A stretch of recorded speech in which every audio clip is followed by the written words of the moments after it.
Yes ওরে বাবা রে কত বড় মাছ ইয়েস নেব না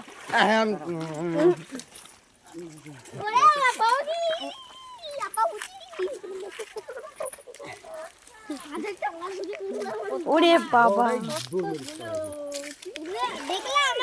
ছোট ছোট করে ছেড়ে দাও ফালতু ওই দামগুলো বড় যেটা সেটা হাত ধরা লাগবে না তুমি ছেড়ে দাও সব। আবার একটা মাছ দিয়ে মুয়ে মারো অপূর্ব একটা ওইটা রাখে দাও হ্যাঁ এটা রাখে দাও সে দিয়েছেন দুটো থাক আর ওগুলো ছেড়ে দাও আর ধরতে হলো নাকি থাক আর কটা রাখবো ওটা রাখবো এটা ছেড়ে দেবো আর অত মাঝে কি হবে আর ধরতে হবে এটা ছেড়ে দেই ওখান থেকে একটা দিয়ে দেব আর দুটো ছেড়ে হ্যাঁ ছেড়ে দাও আলু দেয় আজকে আমাকে খাইবো দাও